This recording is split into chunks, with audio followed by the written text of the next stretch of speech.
Welcome to the Word for 2021. Today we're in Genesis chapter 45. When I used to watch professional football, I loved following the Cowboys, the 49ers, and the Chicago Bears.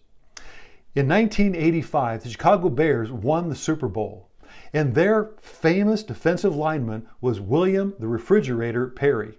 He was so big and so wide that people called him the Refrigerator. He was friendly. He had a big grin, and he wasn't afraid of anyone on the football field. However, he was afraid of the dentist.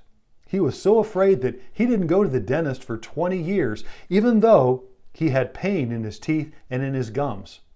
After a while, his teeth started to fall out. He even pulled some of his own teeth himself, until finally there was such chronic pain and infection, so much suffering he was in, he had to go to the dentist. At age 45, all of his teeth were pulled, and he had implants put in. Screws were put into his jaw, and new teeth were implanted. Later, after everything was all said and done, this is what he said. "It's unbelievable. I love them. I got so tired of hurting all the time. My life has been changed."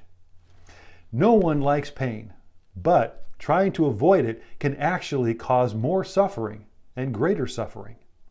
As we take a look here in chapter 45, Joseph's brothers had held on to a secret for 22 years. They avoided dealing with their past sins. They allowed their sins to fester within their hearts. Their sins haunted them until it seemed as though everything came to a climax in chapter 44 when they were confessing everything they had done there in Joseph's presence. Now in chapter 45, everything changes. In chapter 44, again, Judah goes over everything that had happened to Joseph and all of their sin. And then it says in verse 1, when Joseph could handle it no longer, hearing everything that had done, he cried out and told all of the Egyptians to leave. And he wept before his brothers. And then he revealed himself. This is what it says in verse 3. Joseph said to his brothers, "I am Joseph. Is your father still living?" But his brothers were not able to answer him because they were terrified at his presence. Can you imagine the shock that his brothers were under? This is our brother Joseph? And then there was confusion. But how can this be? We thought our brother was dead. And then the terror. What is Joseph going to do now? But how does Joseph respond to his brothers? He says in verse 4, "Come close to me." And when he had done so, he said, "I am your brother Joseph, the one you sold into slavery, into Egypt.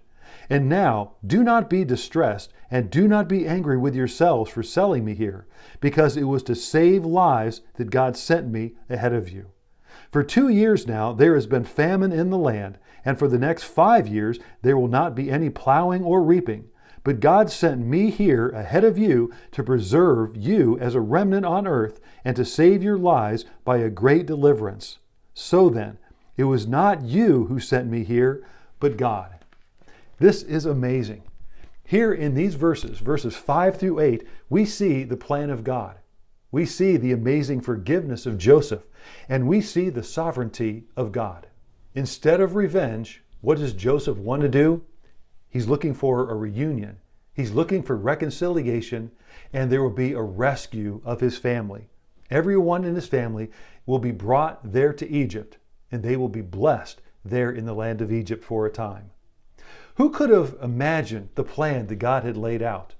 Who could have thought of the journey that God would take Joseph on so that deliverance might take place? No one would have come up with this scenario, but only God. God's ways are higher than our ways, and His thoughts are higher than our thoughts. But God is sovereign. He is on the throne, and God has a plan. God's ways are amazing. And we see that as we read these chapters in the book of Genesis. But God is the same yesterday, today, and forever. And since God's ways are amazing, God has amazing things for your life and for mine. What we simply need to do is rely upon God's plan. To trust Him, even when we're not sure of what He's doing, we need to trust His heart and trust His hand. Thank you for joining the Word for 2021.